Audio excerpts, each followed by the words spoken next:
I found out that my husband and sister are playing house with my newborn while I was at work. So I ruined all their plans and left them in the gutter. I went back to work 6 weeks after having my daughter Julie because we needed the money, and my husband Brett said he could handle the days while working nights at the warehouse. My sister Chloe had just lost her job and offered to help with the baby during the day so Brett could sleep before his shifts. It seemed perfect since Chloe loved Julie and was staying in our guest room until she got back on her feet. I'd leave at 7 in the morning for my job at the medical center, pump during breaks, and rush home by 5:30 to take over. Brett would be getting up for his 8 a.m. MR shift, and Chloe would help with dinner and the bedtime routine. For 3 weeks, everything ran smoothly.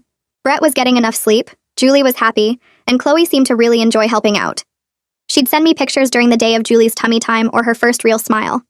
I was grateful to have family support since my mom lived across the country, and Brett's parents weren't interested in being grandparents. Then little things started feeling off. I'd come home and Brett would be freshly showered even though he was supposed to just be waking up. Chloe would be wearing my robe, saying hers was in the wash. Julie would be in outfits I didn't recognize, and when I asked, Chloe said she bought them as surprises. Brett started criticizing how I did things with Julie, saying I was holding her wrong or feeding her too much, which was weird since he'd never cared about baby stuff before. One day I forgot my breast pump parts and had to drive home at lunch. I walked in quietly because Julie might be napping. That's when I heard them in the living room. Brett was laughing at something on TV while Chloe was folded into his side on the couch, Julie sleeping on her chest.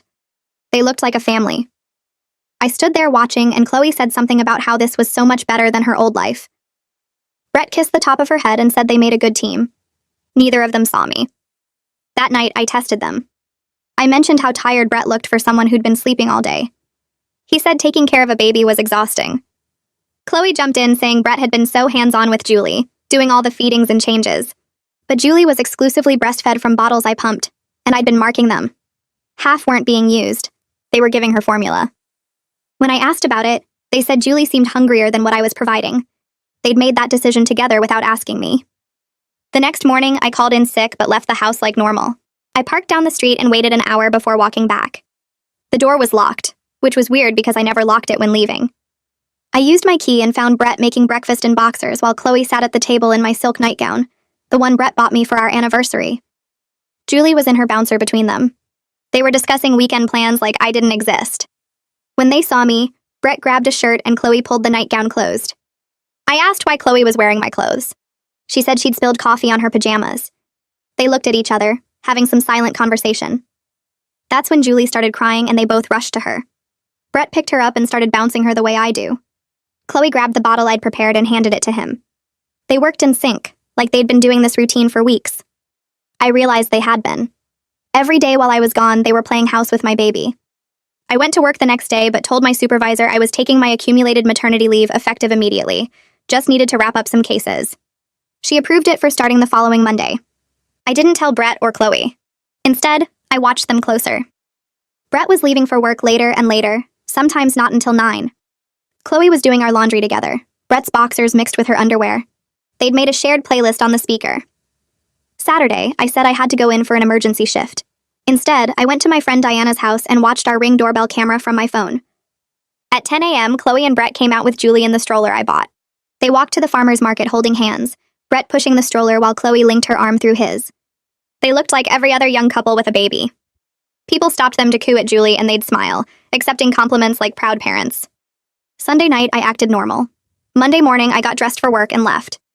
Brett barely said goodbye, already texting Chloe to come downstairs. I drove around the corner and called them both into a conference call.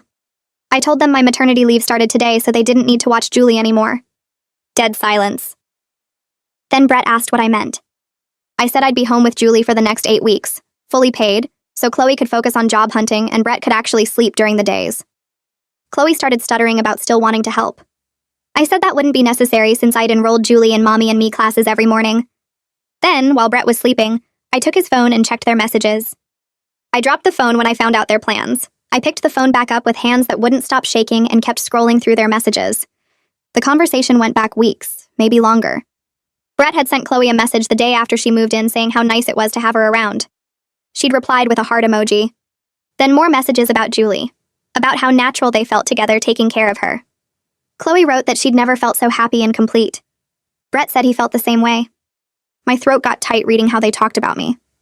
Brett called me cold and distant, said I cared more about work than my own family. Chloe agreed and said I'd always been selfish, even as kids. They talked about Julie like she was theirs, planning her first birthday party together, discussing what kind of mom Chloe would be. Then I found the message from 3 days ago where Brett said they needed to make a plan. Chloe asked what he meant. Brett wrote that he wanted to be with her, that they should be Julie's parents, that I was barely around anyway. Chloe sent back a long message about how Julie already saw them as her real parents, how she called out for Chloe during the night, how she smiled more with them than with me. None of that was true, but they were building a story. Brett's next message laid it all out. He'd tell me he wanted a divorce and full custody of Julie. He'd use my work schedule against me, say I chose my job over my baby. Chloe would back him up as a witness. They'd already talked to someone about it, some friend of Brett's who said judges usually sided with the parent who'd been doing the primary caregiving. My stomach felt like it was full of rocks. They were going to take my daughter. I started taking screenshots of everything, my hands moving fast even though they were shaking. Every message, every plan, every lie they'd told about me. I opened Brett's email on his phone and sent all the screenshots to my own email address. Then I forwarded them again to my personal cloud storage and my work email. I wanted copies everywhere, so he couldn't delete them or claim his phone got wiped. The emails showed as sent from his account, so he'd know exactly what I'd found, and that I had proof. I looked over at Brett still sleeping in our bed, snoring softly like he didn't have a care in the world. This man I'd been married to for 4 years, who I'd trusted with everything, who I'd made a baby with. He was planning to destroy me and steal our daughter. I wanted to scream at him or hit him with something, but instead I put his phone back on the nightstand exactly where he'd left it. I went downstairs and found them both on the couch where I'd left them. Julie was still sleeping on Chloe's chest. Brett must have come down while I was upstairs because he was sitting next to Chloe now, their bodies pressed together. They both looked up when they heard me on the stairs and their faces went guilty immediately. Chloe's hand moved to Brett's knee. I stood at the bottom of the stairs looking at them for a long moment. They looked so nervous, like kids caught doing something wrong. I kept my voice calm and quiet so I wouldn't wake Julie. I told them I found everything and asked how long this had been going on. Brett's face went red and he started to stand up, but I held up my hand to stop him. Chloe pulled Julie closer to her chest like she was protecting her from me. That made me so mad I could barely see straight, but I kept my voice level. Brett tried to say the messages were taken out of context, that I was misunderstanding what I'd read. His voice had that fake, reasonable tone he used when he was lying. I just stared at him and waited. Chloe started crying then, these big dramatic sobs that made Julie stir against her. She said between gasps that they'd had feelings for each other since she moved in. She said it just happened naturally because they were spending so much time together with Julie. She actually said it like that, like it was something that just happened to them instead of something they chose to do. I told Chloe she had until tomorrow morning to pack her things and get out of my house. She started to argue, saying she had nowhere to go, that she couldn't afford a place yet. I cut her off and said she should have thought about that before she decided to sleep with my husband. My voice got louder on that last part, and Julie woke up crying. Chloe tried to calm her, but I walked over and took Julie from her arms. Chloe looked like I'd slapped her. Brett stood up then and said we needed to talk about this like adults and figure out what was best for Julie. I held Julie against my shoulder and looked right at him. I told him the best thing for Julie was not having her father play house with her aunt while lying to her mother. His jaw got tight and I could see him trying to control his temper. I didn't wait for him to respond. I took Julie and went upstairs to the nursery and locked the door behind us. I could hear them talking downstairs in hushed, angry voices, but I couldn't make out the words. I sat in the rocking chair and fed Julie, trying to focus on her, and not on the fact that my entire life had just fallen apart. My hands were still shaking and tears kept running down my face, but I kept feeding her and rocking. When Julie fell asleep, I put her in the crib and pulled out my phone. I called Camilla, and when she answered, I just started talking, telling her everything about the messages and their plans and what they'd been doing. She didn't interrupt once, just listened while I talked. When I finally stopped, she said she was coming to get me and Julie right now, that we could stay with her as long as we needed. I told her I wasn't leaving my house. This was my home and I wasn't going to let them push me out of it. But I said I needed her help figuring out my next steps because I had no idea what to do. She said she'd be there in an hour and to not talk to Brett or Chloe until she arrived. She told me to stay in the nursery with the door locked. I said okay, and we hung up. I sat on the floor next to Julie's crib and just watched her sleep. She looked so peaceful, totally unaware that her whole world was about to change. I heard footsteps in the hallway, and then Brett tried the door handle. It didn't open because of the lock. He knocked softly and said my name, but I didn't answer. He tried again a few minutes later, knocking harder this time and saying we needed to talk. I still didn't respond. Eventually, I heard him walk away. Camilla showed up exactly an hour later, and I heard her voice downstairs. I unlocked the nursery door and found her in the hallway, She was carrying her laptop and a notebook. She gave me a long hug, and then we went back into the nursery and locked the door again. She sat on the floor with me and opened her laptop. She said she was a paralegal and she was going to help me document everything. We spent the next 2 hours going through the timeline of events, writing down every suspicious thing that had happened, every lie they'd told, every time they'd made decisions about Julie without asking me. I showed her all the screenshots and she helped me organize them by date. She made a list of what I needed to do to protect myself and Julie legally.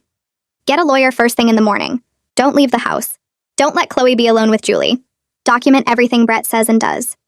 She was so calm and organized, and it made me feel like maybe I could actually handle this.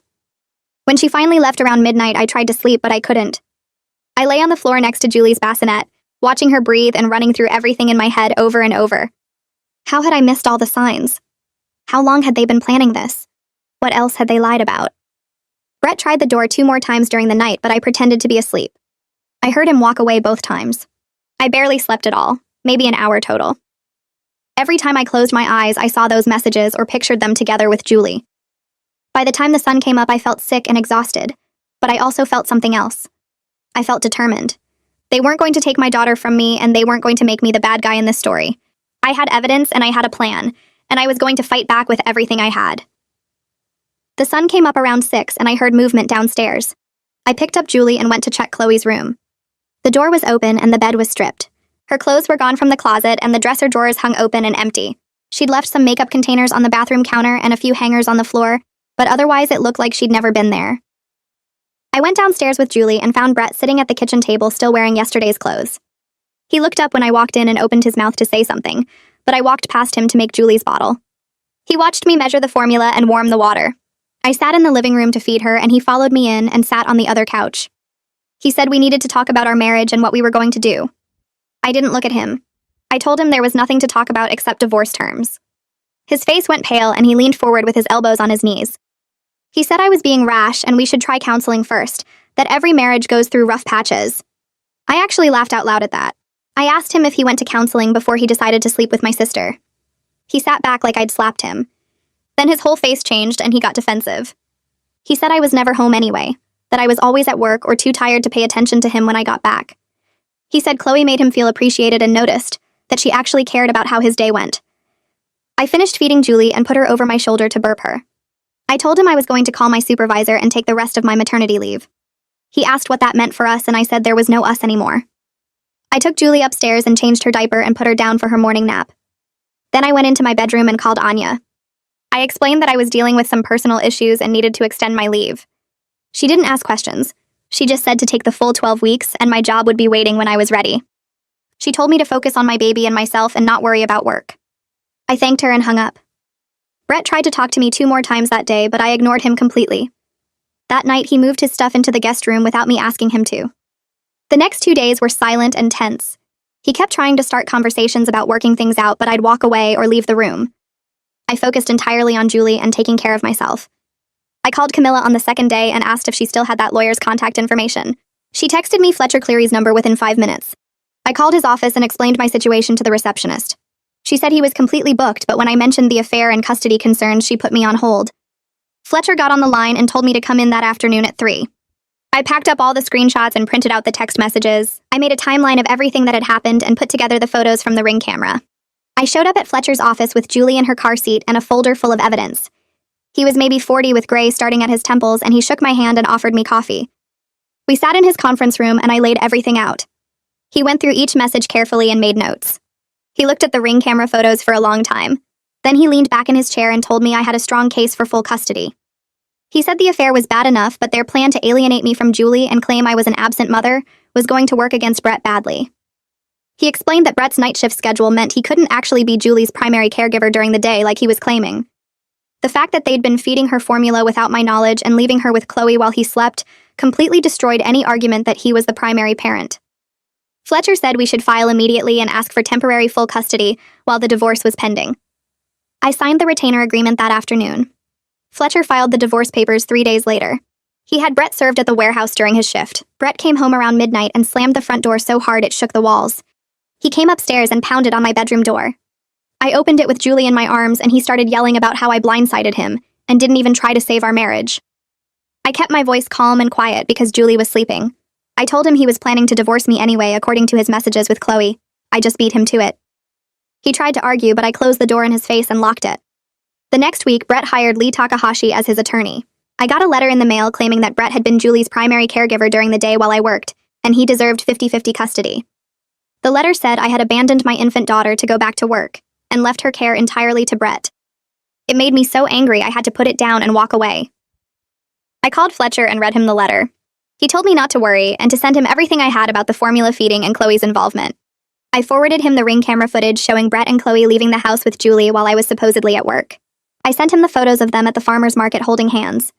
I documented every bottle of breast milk I'd marked that hadn't been used, and the formula containers I'd found hidden in the back of the pantry. Fletcher called me back 2 hours later and said this evidence completely destroyed their primary caregiver argument. He said the video of them presenting themselves as a couple with Julie in public while lying to me about their relationship showed terrible judgment.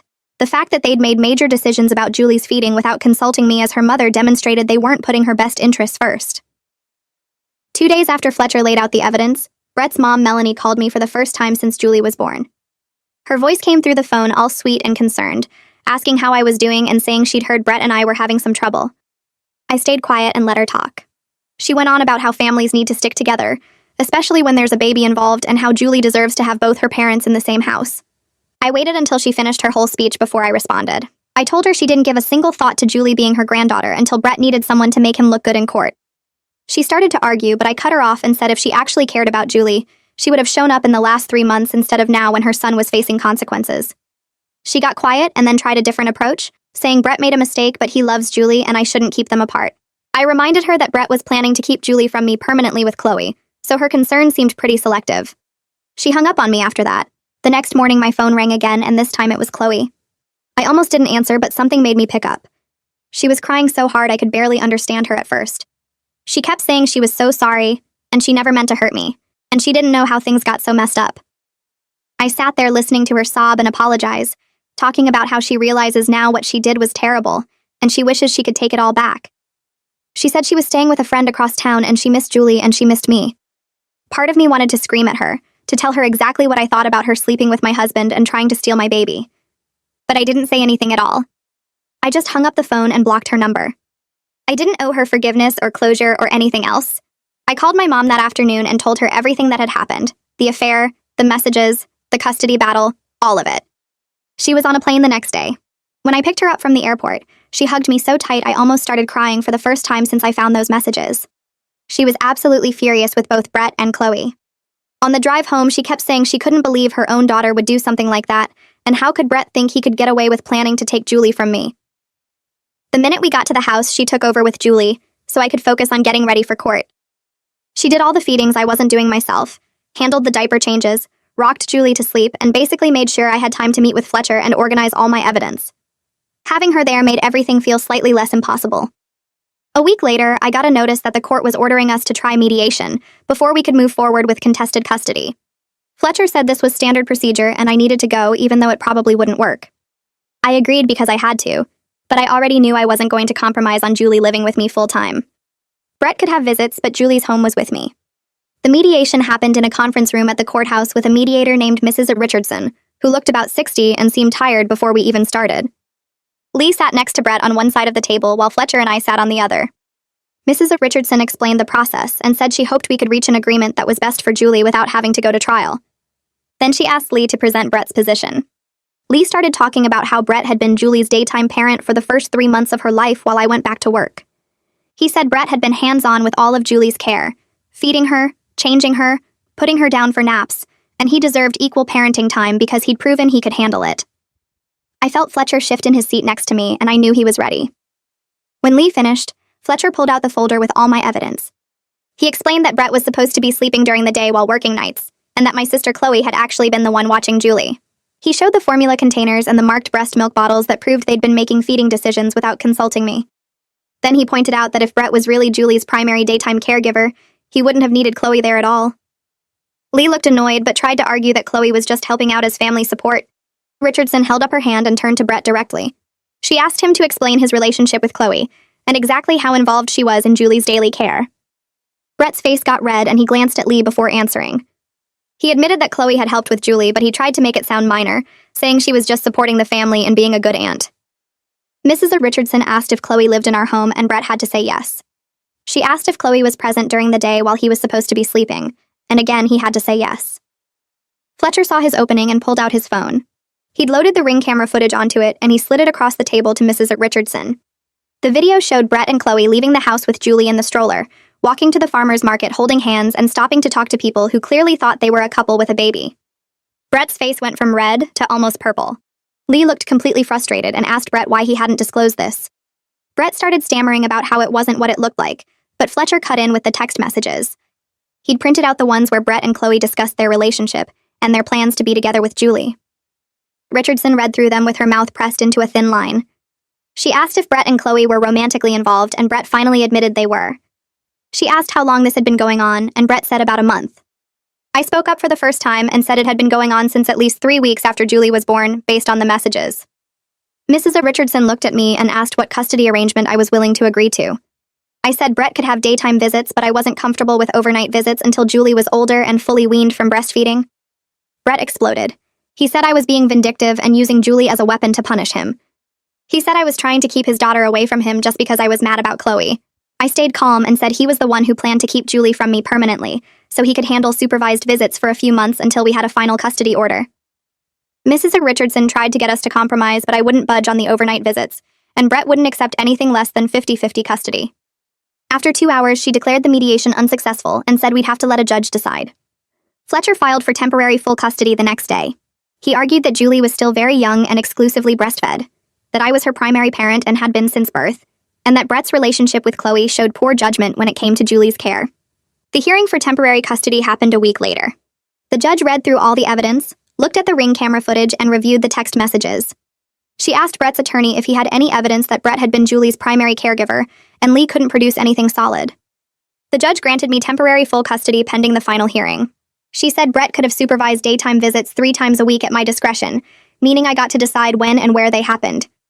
Brett looked like someone had punched him in the stomach. When we left the courtroom, he followed me into the hallway and started yelling about how I was keeping his daughter from him. I turned around and looked him straight in the eye. I told him he was planning to keep Julie from me permanently according to his own messages, so he could deal with limited visits for a few months until the court made a final decision.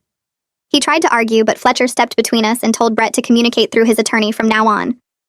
I walked away with my mom waiting by the exit holding Julie's car seat, and for the first time since I found those messages, I felt like maybe I was going to be okay. The first visit happened 3 days later on a Wednesday afternoon. I spent the morning pumping extra milk and filling bottles, labeling each one with the date and time so I could track everything. My mom had flown back in the night before, and she sat at the kitchen table watching me organize the bottles in the fridge. Brett arrived at exactly 2 o'clock and knocked on the door even though he still had his key. My mom answered and stepped aside to let him in without saying anything. He looked terrible, like he hadn't slept in days, and he barely glanced at me before asking where Julie was. I brought her down from her nap and handed her to him along with a bottle. He took her awkwardly, holding her too stiffly, and sat on the couch while my mom positioned herself in the armchair across from him. I went upstairs to give them space, but I could hear everything through the baby monitor I'd left on. Julie fussed for the first 10 minutes, and Brett kept trying to bounce her too hard. My mom had to tell him twice to support her head better. He fed her the bottle I'd prepared and burped her when my mom reminded him, then just sat there scrolling through his phone while Julie dozed on his chest. The whole visit lasted 2 hours, and when I came back down, he handed Julie to me without making eye contact.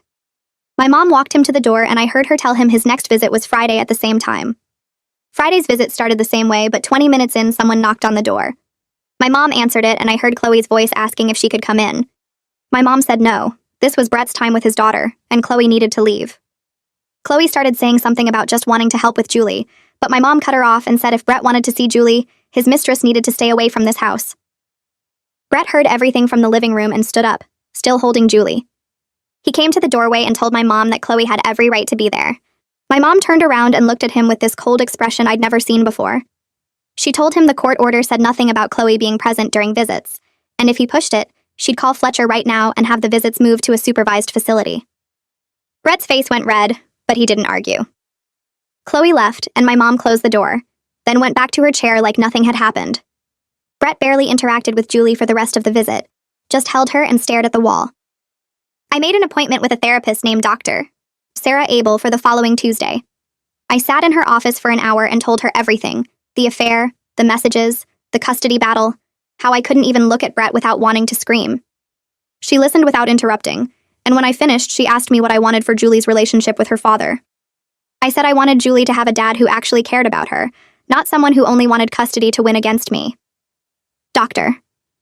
Abel spent the rest of the session helping me figure out how to separate my anger at Brett from what Julie needed. She said kids can sense when their parents hate each other and it affects them even when they're babies. I left feeling like maybe I could do this co-parenting thing without losing my mind, but it was going to take a lot of work. 2 days later, my friend Jessica called and said she'd run into Brett's cousin at the grocery store. The cousin had told her that Brett was telling everyone I'd abandoned Julie to focus on my career and basically forced him into Chloe's arms because I was never home. I was still processing that when my phone rang again, and it was Melanie. She started screaming before I could even say hello, calling me a selfish witch who was poisoning Julie against her father. She said I was using the baby as a weapon, and that Brett was a wonderful father who deserved equal time. I tried to get a word in, but she just kept going, saying I'd trapped Brett with a pregnancy, and now I was punishing him for being honest about his feelings.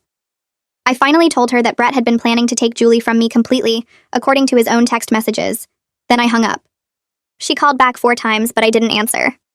The next morning, Melanie showed up at my house unannounced. I was feeding Julie in the living room when I heard the doorbell. My mom answered, and I heard Melanie demanding to see her granddaughter. My mom told her to leave, but Melanie pushed past her and came into the living room. She walked right up to me and tried to take Julie out of my arms, saying she was taking her granddaughter for a walk. I pulled Julie away and told Melanie to get out of my house. She started yelling about grandparents' rights and how I couldn't keep her from Julie. My mom called 911 while I locked myself in the bathroom with Julie. The police came and escorted Melanie off the property, and I called Fletcher as soon as they left. He filed for an emergency restraining order that afternoon. We had a hearing 2 days later, and the judge granted it immediately after hearing about Melanie trying to take Julie without permission. The order required Melanie to stay at least 500 feet away from both me and Julie. A week later, I got notice that the court had ordered a custody evaluation.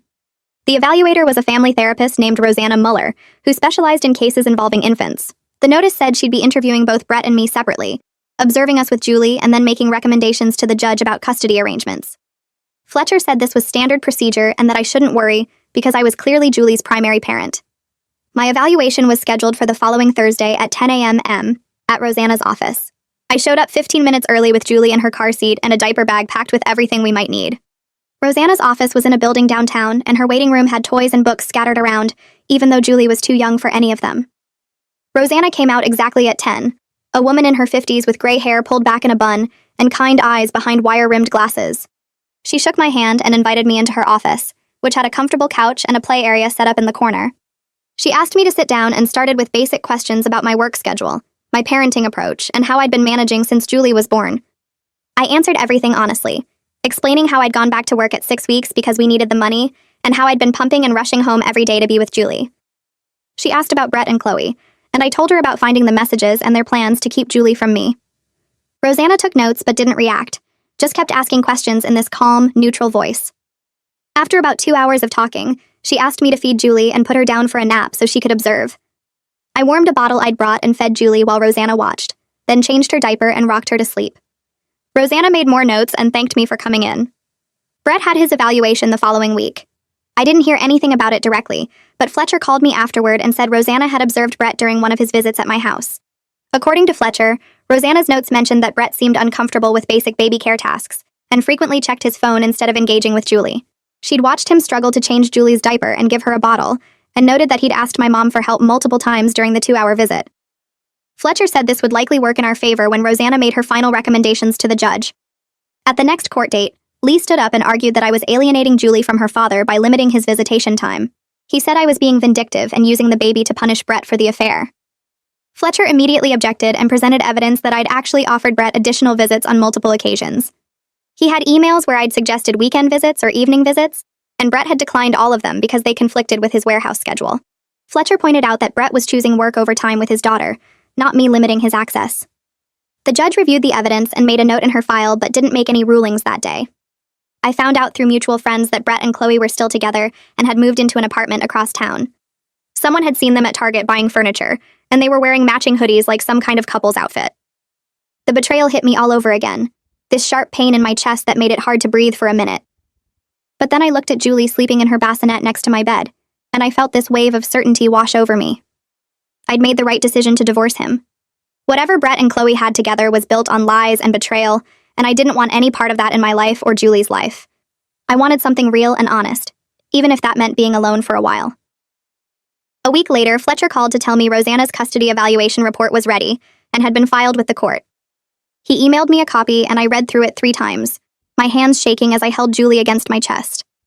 The report was 14 pages long and covered everything from our home environments to our parenting capabilities to our work schedules. Rosanna recommended that I retain primary physical custody, with Brett having graduated visitation that would increase as Julie got older. She wrote that she had concerns about Brett's relationship with Chloe and how the affair showed poor judgment that could affect his parenting decisions.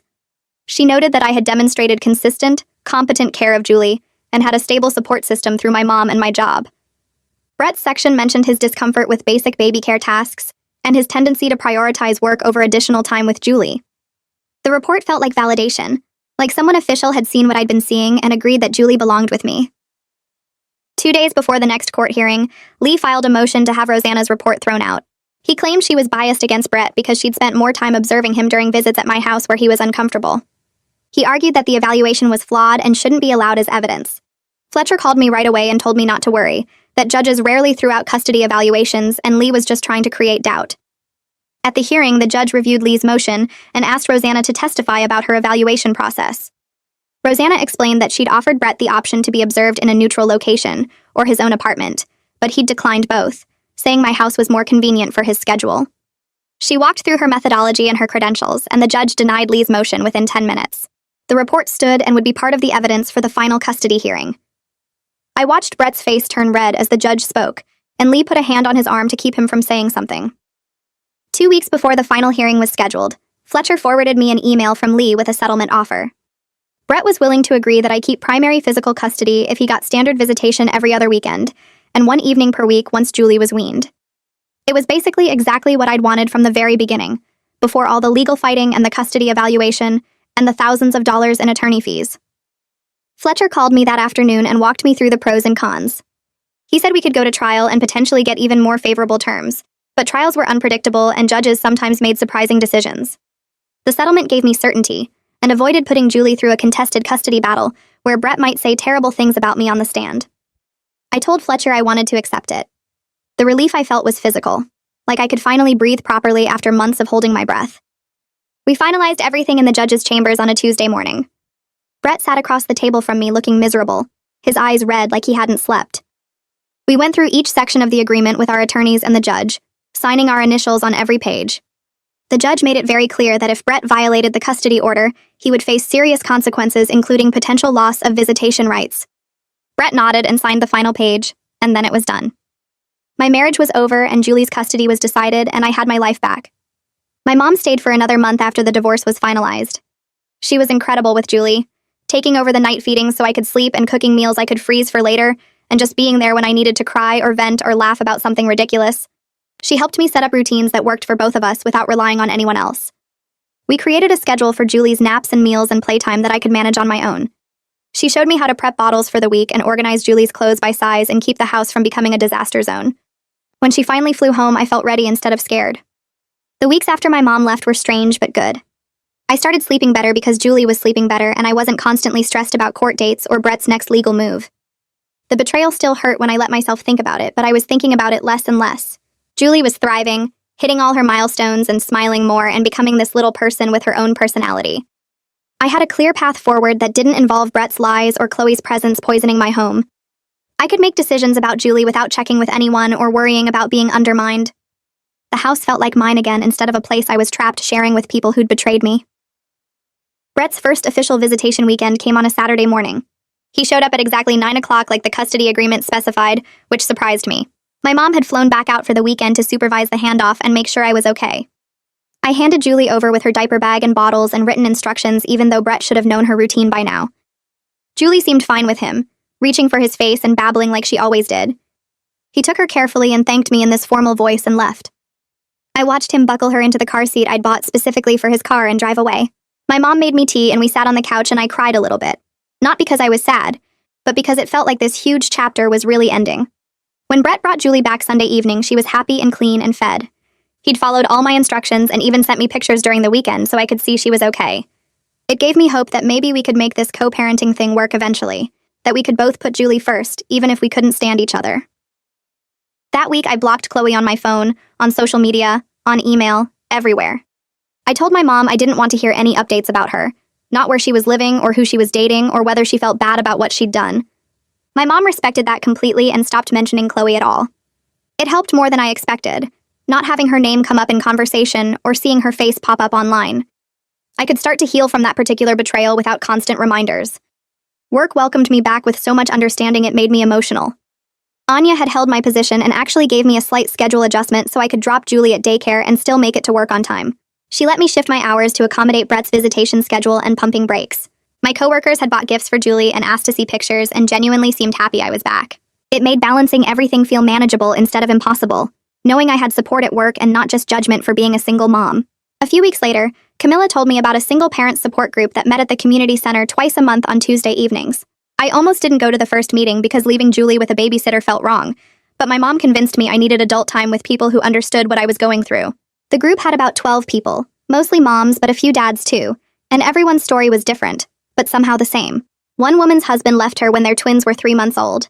Another guy's wife had addiction problems and lost custody. A mom whose partner died in a car accident when her son was a baby. Hearing them talk about their struggles and how they managed made me realize I wasn't alone in this mess. When it was my turn to share, I gave the basic version about Brett and my sister, and everyone nodded like they'd heard worse. Nobody judged me for working or for the divorce or for any of it. After the meeting, 3 women came up and gave me their phone numbers, saying to call anytime I needed to talk or vent or just have another adult around. I drove home feeling lighter than I had in months, like maybe I was actually handling everything okay instead of just barely surviving. Around the same time, Julie started sleeping through the night consistently, going down at 7 and not waking until 5 or 6 in the morning. The first time it happened, I woke up at 3 in a panic thinking something was wrong, but she was just sleeping peacefully in her crib. After a week of full nights of sleep, my whole world changed. I had energy again. My brain worked properly. I could think clearly and make decisions without feeling like I was moving through mud. I started feeling genuinely happy when I woke up, instead of just grateful to have made it through another night. Julie was happier too, more alert during the day and hitting all her milestones right on schedule. Brett and I slowly figured out a system that worked for both of us. We downloaded a co-parenting app that Rosanna had recommended and started using it for everything related to Julie. He'd send me her schedule for his weekends. I'd update him on doctor appointments and new foods she was trying. We kept every message short and focused only on Julie. No personal stuff or arguing. It felt businesslike and kind of cold, but it was so much better than the angry texts and phone calls we'd had right after I filed for divorce. He started being on time for pickups and drop-offs. I started trusting that he'd take good care of her during his visits. We weren't friends, and probably never would be, but we were becoming decent co-parents, which was all Julie needed from us. 6 months after filing for divorce, I looked around at the life I'd built and barely recognized it from where I'd been. Julie and I had routines that worked. The house felt peaceful instead of tense. I had friends from the support group who checked in on me regularly. Work was going well, and Anya had hinted at a possible promotion in the next quarter. My mom and I talked almost every day, even though she'd gone back home and she was planning to visit again next month. The divorce was almost finalized, and I'd stopped caring about what Brett was doing or who he was with. I'd built something stable and good for Julie and me, surrounded by people who actually showed up when we needed them. My mom's departure had been hard but necessary. She'd stayed for 2 months total, helping me get through the worst of everything, but she had her own life and job to get back to. We cried at the airport, and she made me promise to call her every single day, which I did. She flew back once a month for long weekends, and we video chatted almost daily, sometimes just having the phone propped up while we both did dishes or folded laundry. Having her support from a distance worked better than I expected. She'd text me encouragement before big meetings at work or send Julie little gifts in the mail. She'd stay on video chat while Julie had tummy time or tried new foods. It made single parenthood feel less lonely knowing she was always just a phone call away, ready to listen or give advice or just be there. When Julie was 8 months old, Camilla convinced me to try a dating app. I wasn't looking for anything serious, just wanted to remember I was still a person outside of being Julie's mom. I went on a few coffee dates, nothing that went anywhere, but it felt good to have adult conversations about movies and books and normal life stuff, instead of just talking about diapers and sleep schedules. One guy, a teacher named Jake, I saw 3 times before we both agreed there wasn't a real connection, but we could be friends. Another guy ghosted me after I mentioned I had a baby, which was fine because I didn't want to be with someone who couldn't handle that anyway. The whole experience reminded me that I was still young and interesting, and had a life ahead of me beyond this divorce and betrayal. Then Brett texted me one evening asking if we could talk on the phone, which was weird because we only used the app. I called him back and he sounded tired and sad. He told me he and Chloe had broken up a few weeks ago. She'd been cheating on him with some guy she met at her new job. I felt this brief flash of vindication, like karma had finally caught up with her, but mostly I just felt sorry for Brett. He'd destroyed our family and lost his daughter's daily presents for someone who wasn't even faithful to him. I told him I was sorry he was going through that, and I meant it, because nobody deserves to be cheated on even if they're a cheater themselves. He thanked me for being nice about it, and we hung up. I realized later that I didn't feel angry or hurt anymore when I thought about them together. I'd moved past it completely. The best co-parenting moment we'd had happened a few weeks after that conversation. Julie had been pulling herself up on furniture for days, and during one of Brett's Saturday visits, she took her first real steps from the couch to the coffee table. Brett called me immediately, his voice excited and proud, describing exactly what happened and how Julie had clapped for herself afterward. I could hear Julie babbling in the background, and I felt this unexpected warmth toward Brett, not romantic or forgiving of what he'd done, but grateful that he loved Julie enough to share that moment with me right away instead of keeping it to himself. We talked for 10 minutes about her development and what the pediatrician had said at her last checkup, and it felt almost normal, like maybe we really could be good parents separately, even if we'd completely failed as partners. I refinanced the house in just my name using money my mom lent me to buy out Brett's half. The paperwork took forever and the bank required 1,000,000 documents, but finally I sat at the closing table and signed everything myself. Brett had already signed his portion, giving up his claim to the property. Walking out of that office with the house completely mine felt like closing the heaviest chapter of my life. No more shared mortgage, no more his name on anything, just me and Julie in our home that nobody could take from us. I drove home and walked through every room, seeing it differently now that it was truly mine. I started planning small changes, new paint in the living room, different furniture arrangement, making it feel like our space instead of the place where my marriage died. A year after I'd dropped Brett's phone and discovered their plans, I sat on my back porch after putting Julie to bed and realized I was genuinely happy. Not just okay or managing or surviving, but actually happy. Julie was thriving, hitting all her milestones and developing this funny little personality that made me laugh every day. Anya had promoted me to senior care coordinator with a significant raise, which meant I could afford the house payment comfortably and start saving for Julie's future. I had real friends from the support group who I saw regularly for coffee or play dates. My mom visited monthly and we talked constantly. Brett and I had figured out how to co-parent without drama. I'd even been on a few decent dates and was open to the possibility of eventually meeting someone, though I wasn't in any rush. The betrayal still existed in my past, but it didn't define my present anymore. I'd built something better than what I'd lost, something honest and stable and full of people who'd proven they deserved to be in our lives. A few months later, Brett showed up for his regular weekend pickup with a woman I'd never met standing next to him on my porch. She looked young, maybe mid-20s, with her hand resting on Brett's arm while Julie played with blocks on the living room floor behind me. Brett introduced her as his girlfriend and asked if she could come inside to meet Julie before they left for the weekend. I stepped aside and watched this woman kneel down next to my daughter, complimenting her blocks and asking what she was building.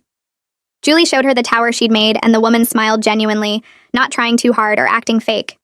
Brett stood there looking nervous, like he expected me to make a scene or tell them to leave. Instead, I just felt this odd curiosity about who she was and whether she knew the full story of how Brett's last relationship had imploded. I helped Julie pack her overnight bag and handed it to Brett at the door. The girlfriend thanked me for letting her meet Julie, and I realized I meant it when I said it was nice to meet her too. After they drove away, I went back inside and made myself coffee, surprised that I felt completely fine about the whole thing. No jealousy, no anger, just a mild interest in Brett's life that didn't touch me emotionally at all. That summer, I took Julie to the beach for a week with my mom and Camilla. We rented a small cottage right on the water and spent every morning letting Julie toddle around in the sand while waves rolled up to her feet. She'd squeal and run away from the water, then turn around and chase it back down the beach. My mom helped her build sandcastles with a plastic bucket and shovel, while Camilla and I sat on towels watching them work. Julie would fill the bucket with wet sand, dump it over, then smash the castle flat with both hands before starting over. We collected shells in a mesh bag, and Julie held each one up to show us before dropping it in. At lunch, we'd rinse her off under the outdoor shower, and she'd fight us the whole time, wanting to stay sandy and sticky with salt water. In the afternoon, she'd nap while we sat on the porch drinking iced tea and talking about everything except Brett and the divorce. Watching Julie splash in the shallow water with my mom holding her hands, I realized how much better our life had become since I'd left. We had peace. We had people who loved us honestly, and Julie was growing up surrounded by support instead of lies. Julie's second birthday party filled our backyard with people who'd shown up for us when everything fell apart. My mom flew in the week before and helped me decorate with streamers and balloons in Julie's favorite colors. Camilla brought a homemade cake shaped like a butterfly that made Julie clap her hands when she saw it. Friends from work came with their kids, and the single parent support group sent 5 families who'd become close over the past year. Julie wore a pink dress my mom had bought her and ran around the yard showing everyone her new toys. Brett arrived exactly on time with a large wrapped present and his girlfriend, who'd asked if she could come. I told him it was fine and watched him play with Julie for 40 minutes, pushing her on the swing set and helping her open his gift, which was a wooden toy kitchen. He stayed for cake and sang happy birthday with everyone else, then left quietly without drama or tension. His girlfriend hugged me goodbye and thanked me for including them, which felt surprisingly normal. After they drove away, the party continued for another 2 hours with Julie opening presents and playing with the other kids while adults talked and laughed in small groups around the yard. Looking around at all these people who'd proven they deserved to be in our lives, I felt grateful for the family we'd built, one based on honesty and real love instead of secrets and betrayal. That night, I gave Julie a bath and washed frosting out of her hair while she played with foam letters that stuck to the tub walls. She was exhausted from the party but fought sleep like always, wanting to play just a little longer. I dried her off and dressed her in clean pajamas, then carried her to her room and laid her in the crib she'd soon outgrow. She held her stuffed rabbit and looked up at me with those big eyes that looked exactly like mine. I sat in the rocking chair next to her crib and thought about how discovering Brett and Chloe's betrayal had been the worst moment of my entire life, but also the thing that pushed me to build something so much better than what I'd lost. I was stronger now, more sure of myself and what I wanted. Julie was loved by people who'd earned their place in her life through consistent action and genuine care. I had real friends, a solid job, and a future that excited me instead of scared me. As Julie's eyes finally closed and her breathing slowed into sleep, I realized I was genuinely looking forward to whatever came next for us. And that feeling alone proved how far we'd come from that terrible day when I'd dropped Brett's phone and watched my old life shatter into pieces.